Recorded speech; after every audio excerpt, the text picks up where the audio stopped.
बहुत बहुत स्वागत है दोस्तों आप सभी का।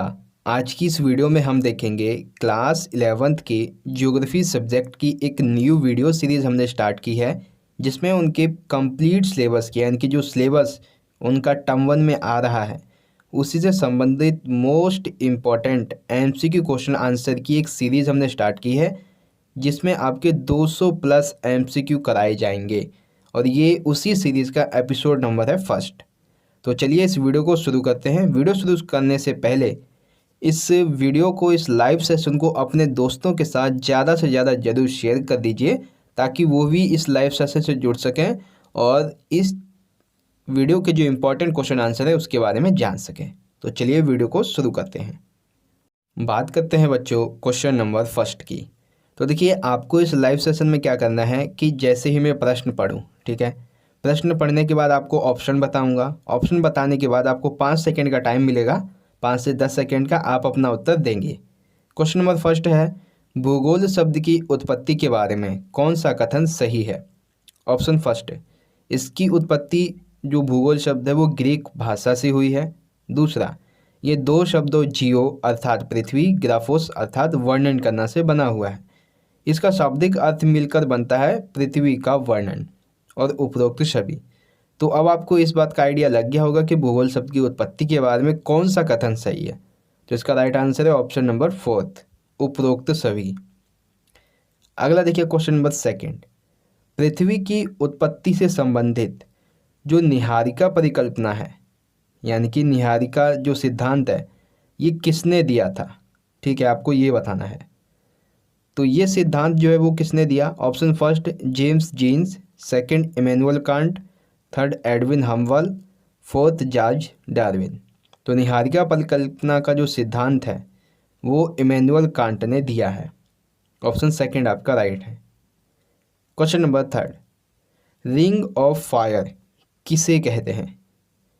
रिंग ऑफ फायर किसे कहते हैं। ऑप्शन फर्स्ट, भूमध्य महासागर के किनारे पर सक्रिय ज्वालामुखियों की श्रृंखला। दूसरा, प्रशांत महासागर के किनारे असक्रिय ज्वालामुखियों की श्रृंखला। तीसरा, प्रशांत महासागर के किनारे पर सक्रिय ज्वालामुखियों की श्रृंखला। फोर्थ, भूमध्य सागर के किनारे असक्रिय ज्वालामुखियों की श्रृंखला। तो रिंग ऑफ फायर के बारे में ऑप्शन थर्ड आपका राइट है। प्रशांत महासागर के किनारे पर सक्रिय ज्वालामुखियों की श्रृंखला को रिंग ऑफ फायर कहते हैं।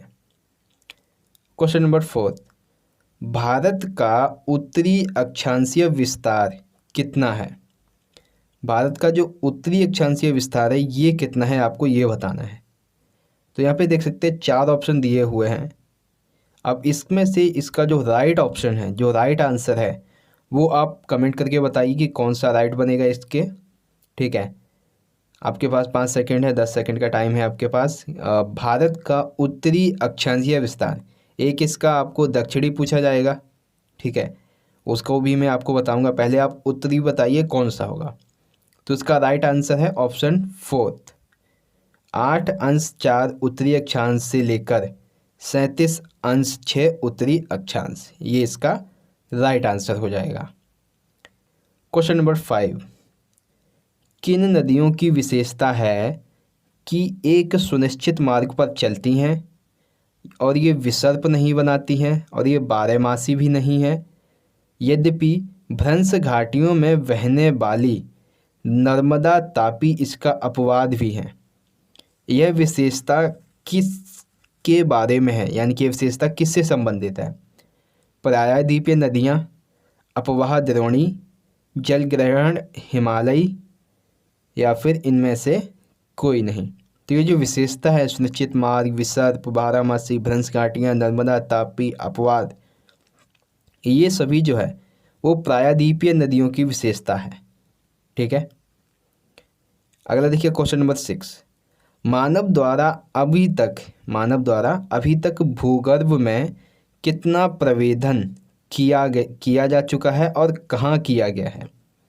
ऑप्शन फर्स्ट, आर्कटिक महासागर में कोयला क्षेत्र में 12 किलोमीटर की गहराई तक। दूसरा, आर्कटिक महासागर कोयला क्षेत्र 12 किलोमीटर गहराई तक।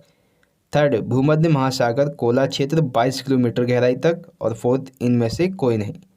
तो वर्तमान में मानव के द्वारा भूगर्भ में जो अधिकतम प्रवेदन किया गया है वो आर्कटिक महासागर में कोला क्षेत्र में किया गया है, जो कि 12 किलोमीटर की गहराई तक किया जा चुका है। ठीक है। क्वेश्चन नंबर 7, जियोग्राफी शब्द का सर्वप्रथम प्रयोग कब और किसने किया? इनकी जियोग्राफी शब्द जो है इसका सर्वप्रथम उपयोग कब और किसके द्वारा किया गया? ऑप्शन फर्स्ट है 452 ईसा पूर्व रेटजल, सेकंड 658 ईसा पूर्व विडाल ला ब्लाश, थर्ड 232 ईसा पूर्व एराटोस्थेनीज, और फोर्थ इनमें से कोई नहीं। तो ज्योग्राफी शब्द के बारे में एक क्वेश्चन हमने देख लिया था शाब्दिक अर्थ के बारे में। दूसरा क्वेश्चन है कि इसका सर्वप्रथम प्रयोग कब और किसने किया? तो इसका राइट आंसर है ऑप्शन नंबर थर्ड, 232 ईसा पूर्व एराटोस्थेनीज नामक ग्रीक विद्वान ने भूगोल जियोग्राफी शब्द का उपयोग किया था। क्वेश्चन नंबर 8, पृथ्वी की त्रिज्या कितनी है? बहुत ही सिंपल सा आंसर है, क्वेश्चन है पृथ्वी की त्रिज्या कितनी है? 6370 किलोमीटर। बहुत ही आसान सा प्रश्न था, इसलिए ऑप्शन पढ़ने की ज़रूरत है नहीं। क्वेश्चन नंबर 9 है, खनिजों का मूल स्रोत क्या होता है? मैग्मा, लावा, क्वार्टज या फिर ग्रेनाइट। यानी कि जो भी पृथ्वी के गर्भ से खनिज निकलता है उसका मूल स्रोत क्या होता है? तो इसका राइट आंसर है ऑप्शन फर्स्ट, मैग्मा। अगला देखिए क्वेश्चन नंबर है 10। अब 10 में यहाँ पे बताया गया है कि शैलों को उनकी निर्माण पद्धति के आधार पर कितने समूहों में विभाजित किया गया है। इस संबंध में कथनों को पढ़ें और सही विकल्प का चयन करें। एक तरह से यहाँ पे जो शैलें होती हैं उनकी विशेषताएं दी गई हैं, हमें बताना है कि कौन सी विशेषता सही है कौन सी गलत है। ऑप्शन फर्स्ट, आग्नेय शैल मैग्मा तथा लावा से घनीभूत होती हैं ये। दूसरा, अपसादी शैल वह्निजनित प्रक्रिया के द्वारा शैलों के अंशों के निक्षेपण का परिणाम होती हैं। तीसरा, कायांतरित शैल उपस्थित शैलों में पुनर्स्थलीकरण की प्रक्रिया से ये निर्मित होती हैं। तो ये तो शैलों की निर्माण पद्धति के आधार पर समूह हो गए, आग्नेय शैल, अपसादी और कायांतरित। अब हमें बताना है इन ऑप्शन में से कि कौन सा सही है। ऑप्शन फर्स्ट है दूसरा तीसरा सही है, सेकंड है तीनों कथन सही हैं, थर्ड है कि पहला दूसरा सही है, फोर्थ है कि पहला तीसरा सही है। तो इसका राइट आंसर होगा ऑप्शन सेकंड, पहला दूसरा तीसरा ये तीनों ही कथन शैलों की निर्माण पद्धति के बारे में सही है। ठीक है, आई होप आप समझ गए होंगे। बात करते हैं क्वेश्चन नंबर 11 की। भारत में सिंधु नदी जम्मू और कश्मीर राज्य के किस जिले में बहती है? लद्दाख, जम्मू, लेह, कश्मीर। जो सिंधु नदी है वो जम्मू और कश्मीर राज्य की किस जिले में बहती है? ठीक है, तो इसका राइट आंसर है लेह जिले में। ठीक है। क्वेश्चन नंबर 12, पृथ्वी की आंतरिक संरचना के विषय में जानकारी के प्रत्यक्ष स्रोत क्या है? हमें बताना है कि प्रत्यक्ष स्रोत क्या है। धरातलीय चट्टानें, खनन, ज्वालामुखी उद्गार या फिर उपरोक्त सभी। तो इसका राइट आंसर है उपरोक्त सभी। अब देखिए यहाँ पे एक चीज़ और है कि इस क्वेश्चन में क्वेश्चन नंबर 13 में जो यहाँ पे प्रत्यक्ष लिखा है ये प्रत्यक्ष नहीं बल्कि अप्रत्यक्ष है। ठीक है, कि पृथ्वी की आंतरिक संरचना के विषय में जानकारी के अप्रत्यक्ष स्रोत कौन से हैं? ऑप्शन फर्स्ट उल्काएं, सेकंड गुरुत्वाकर्षण, थर्ड चुंबकीय क्षेत्र व भूकंपीय क्रियाएं, और फोर्थ उपरोक्त सभी। तो पृथ्वी की आंतरिक संरचना के विषय में जानकारी प्राप्त करने के जो अप्रत्यक्ष स्रोत हैं वो उपरोक्त सभी हैं। ठीक है, उल्काएं, गुरुत्वाकर्षण बल, चुंबकीय क्षेत्र व भूकंपीय संबंधी क्रियाएं ये सभी अप्रत्यक्ष स्रोत हैं। क्वेश्चन नंबर 14, ये आपके सैंपल पेपर में भी प्रश्न आया है। रिचर्ड हॉटसन ने भूगोल को किस प्रकार परिभाषित किया है? ऑप्शन फर्स्ट, नवनिश्चयवाद की विचारधारा का प्रतिपादन किया है। दूसरा, भूलक उद्देश्य रालक प्रदेश क्षेत्रीय मान्यताओं का वर्णन करना एवं व्याख्या करना है। थर्ड, मानव भूगोल भौतिक पर्यावरण और मानवीय जगत के बीच संबंधों का अध्ययन है। और फोर्थ है उपरोक्त सभी।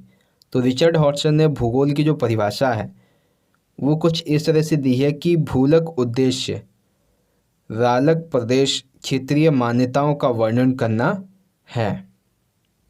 यहाँ पे देखिए इसका मतलब क्या है, इसका मतलब है कि भूगोल का उद्देश्य जो है वो प्रादेशिक एवं क्षेत्रीय मान्यताओं का वर्णन एवं व्याख्या करना है। ठीक है, इसमें हिंदी में थोड़ी मिस्टेक हो गई लिखने में, तो इसको आप समझिए कि भूगोल का उद्देश्य प्रादेशिक एवं क्षेत्रीय मान्यताओं के वर्णन एवं उनकी व्याख्या करना है। ठीक है। क्वेश्चन नंबर 15, वैज्ञानिकों के अनुसार पृथ्वी की आयु कितनी है? 4.7 अरब वर्ष, 4.8 अरब वर्ष, 4.6 अरब वर्ष, 4.5 अरब वर्ष। यानी कि वैज्ञानिकों के अनुसार जो पृथ्वी अभी है उसकी आयु कितनी है, कब पृथ्वी खत्म हो जाएगी? तो ये खत्म होगी 4.6 अरब वर्षों बाद, यानी कि अभी करोड़ों वर्ष हैं इसको खत्म होने में। क्वेश्चन नंबर 6, भूपटल पर लगभग कितने प्रकार के खनिजों को पहचाना गया है? 3000, 2500, 8000, 2000। तो भूपटल पर लगभग 2000 प्रकार के खनिजों को अभी तक पहचाना गया है। क्वेश्चन नंबर 17, अब ये देखिए 17 जो प्रश्न है ये काफ़ी इंपॉर्टेंट है आपके लिए, क्योंकि इसमें आपके 5 प्रश्न एक साथ कंप्लीट होंगे। पहले प्रश्न देखिए क्या है, सिंधु नदी के बारे में निम्नलिखित कथनों को पढ़ें, सही विकल्प का चयन करें। ऑप्शन फर्स्ट, सिंधु नदी का उद्गम कैलाश पर्वत श्रेणी में सिंगी खम्बान हिमनद से होता है। सिंधु नदी का उद्गम कहाँ से होता है? कैलाश पर्वत श्रेणी में सिंगी खम्बान हिमनद से। दूसरा, इसका क्षेत्रफल 11,65,000 वर्ग किलोमीटर टोटल है इसका, और भारत में इसका 3,21,000 वर्ग किलोमीटर है। तीसरा ऑप्शन, इसकी जो कुल लंबाई है वो 2,880 किलोमीटर के आसपास है, और भारत में इसकी 1,114 किलोमीटर के आसपास है। फोर्थ पॉइंट, इसकी महत्वपूर्ण सहायक नदियां हैं, सबसे बड़ी है चेनाब, फिर अन्य है झेलम, रावी, व्यास और सतलुज। फिफ्थ है, इस नदी को इंडो ब्रह्म नदी भी कहा जाता है। अब देखिए सिंधु नदी के बारे में ये 5 पॉइंट आपको बताए गए। अब इसमें से जो सही पॉइंट है उसके बारे में हमें सही विकल्प चयन करना है। तो देखिए विकल्प क्या है। ऑप्शन फर्स्ट कहता है 1, 2, 3, 4 कथन सही हैं पहले। दूसरा कहता है कि 5 कथन सही हैं। तीसरा कहता है 2 से लेके 5, 2, 3, 4, 5 सही है। चौथा कथन कहता है कि पहला, तीसरा और चौथा सही है। तो इसका जो राइट आंसर है वो ऑप्शन नंबर फर्स्ट, पहला, दूसरा, तीसरा और चौथा, ये 4 कथन सही हैं। इस नदी को इंडो ब्रह्म नदी नहीं कहा जाता है, बल्कि गंगा नदी को इंडो ब्रह्म नदी के नाम से जाना जाता है। ठीक है, तो ऑप्शन फोर्थ आपका राइट आंसर हो जाएगा क्वेश्चन नंबर 17 का, option number first. Question number 18 की बात करते हैं। बिग बैंग सिद्धांत की घटना कब शुरू हुई एवं कब तक चली? जो बिग बैंग सिद्धांत दिया गया था इसकी घटना कब शुरू हुई थी एवं कब तक ये चली?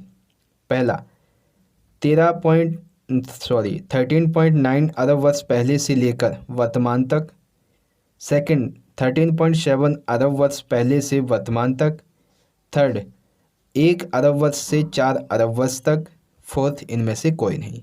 तो बिग बैंग सिद्धांत की जो घटना थी वो अभी से 13.7 अरब वर्ष पहले शुरू हुई थी, और वैज्ञानिकों के अनुसार ये अभी भी चल रही है। तो ऑप्शन सेकंड आपका राइट आंसर हो जाएगा। ठीक है, चलिए अगला देखते हैं प्रश्न, क्वेश्चन नंबर 19। ब्रह्मांड की उत्पत्ति से संबंधित बिग बैंग सिद्धांत दिया किसने? James Jeans, Edwin Hubble, Immanuel Kant या फिर इनमें से कोई नहीं। तो ब्रह्मांड की उत्पत्ति से संबंधित बिग बैंग सिद्धांत जो है वो इमैनुअल कांट ने दिया है। ठीक है, ऑप्शन थर्ड आपका राइट आंसर है। Question number 20। अब देखिए यहाँ पे पूछा जाएगा कि भूपृष्ठ पर पाए जाने वाले भूलक्षणों जैसे कि महाद्वीप, पर्वत, पठार, मैदान, नदी, घाटी, इन सभी का जनांकीय अध्ययन जो है वो भूगोल की किस शाखा के अंतर्गत किया जाता है? भूआकृतिक विज्ञान, जलवायु विज्ञान, ठीक है। थर्ड है मृदा भूगोल या फिर जल विज्ञान। तो देखिए यहाँ पे कुछ कुछ चीज़ें अगर आप नोटिस करें, महाद्वीप, पर्वत, पठार, मैदान, नदी, घाटी, तो एक तरह से यहाँ पे ये कुछ आकृतियों के बारे में कह रहा है। तो इस तरह से अगर हम देखें तो इसका अध्ययन जो है वो भू आकृतिक विज्ञान के अंतर्गत किया जाता है, ठीक है। ऑप्शन फर्स्ट आपका राइट है। अब देखिए क्वेश्चन नंबर 21 है। अभी हमने इसका उत्तरी अक्षांश देखा था भारत का, अब है पूर्वी देशांतर। भारत का पूर्वी देशांतर कितना है? तो आपके सामने ये 4 ऑप्शन हैं, इनमें से आपको राइट बताना है। इसका जो पूर्वी है वो कितना देशांतर है? तो आप अपना आंसर कमेंट बॉक्स में बताइए कि क्या सही होगा। और इसका जो सही आंसर है वो है ऑप्शन फर्स्ट। 68 अंश से 7 अंश पूर्वी देशांतर से 97 अंश 25 पूर्वी देशांतर। तो इसका ऑप्शन फर्स्ट आपका राइट आंसर यहाँ पे हो जाएगा। क्वेश्चन नंबर 22, महाद्वीपीय विस्थापन का सिद्धांत कब और किसने दिया? महाद्वीपीय विस्थापन का सिद्धांत कब और किसने दिया? Option first 1967 Megasthenes, 1920 Alfred Wegener, 1999 Richard Hotson. तो महाद्वीपीय विस्थापन का जो सिद्धांत था वो 1912 में दिया गया था, जो कि एक जर्मन मौसमविद अल्फ्रेड वेगनर के द्वारा प्रस्तुत किया गया था। अगला क्वेश्चन नंबर 23, यहाँ पे देखिए एक परिभाषा दी हुई है, एक विशेषता दी गई है, हमें बताना है ये विशेषता किसके बारे में है। तो देखिए विशेषता क्या है? एक ऐसा प्राकृतिक अकार्बनिक तत्व है जिसमें एक क्रमबद्ध परमाणविक संरचना, निश्चित रासायनिक संगठन, भौतिक गुणधर्म विद्यमान होते हैं। ये विशेषता किससे संबंधित है? शैली चक्र की परिभाषा, कायांतरित शैलों की निर्माण परिभाषा, खनिज की परिभाषा, या फिर इनमें से कोई नहीं। तो ये जो परिभाषा है, ठीक है, ये परिभाषा है खनिज की परिभाषा। ऑप्शन थर्ड आपका राइट है। क्वेश्चन नंबर 24, आंतरिक बनावट के आधार पर पृथ्वी को कितनी परतों में विभाजित किया जाता है? पहला भूपट्टी या फिर महाद्वीपीय परत जिसे सियाल कहते हैं। दूसरा मेंटल या फिर मध्यम परत जिसे साइमा कहते हैं। थर्ड क्रोड या फिर आंतरिक परत जिसे निफे कहते हैं। और फोर्थ उपरोक्त सभी। तो इसका राइट आंसर है उपरोक्त सभी, क्योंकि 3 परतों में बांटा जाता है, 3 ही ऑप्शन दिए हुए हैं, तो उपरोक्त सभी राइट हो जाएगा। अगला आखिरी प्रश्न है, उसके बाद ये लाइव सेशन हमारा एंड होगा यहीं पे। किस नदी तंत्र को दक्षिण गंगा के नाम से जाना जाता है? ऐसी कौन सा नदी का तंत्र है जिसे दक्षिण गंगा के नाम से जानते हैं? गोदावरी, कावेरी, महानदी या फिर यमुना? तो इसका राइट आंसर है गोदावरी नदी को दक्षिण गंगा के नाम से जाना जाता है। तो इस प्रकार से आज का हमारा ये लाइव सेशन, आज की हमारी ये वीडियो यहाँ पे ख़त्म होती है। आशा करता हूँ बच्चों आपको आज की वीडियो अच्छी लगी होगी। अगर अच्छी लगी है तो लाइक ज़रूर कीजिएगा और ज़्यादा से ज़्यादा इसे अपने सभी क्लासमेट्स के साथ, अपने सभी दोस्तों के साथ ज़रूर शेयर कीजिएगा। हम मिलेंगे बच्चों आपसे अगली वीडियो में, अगले एपिसोड 2 के साथ में। तब तक के लिए आप पढ़ते रहिए और अपना ख्याल रखिए। धन्यवाद। जय हिंद, वंदे मातरम।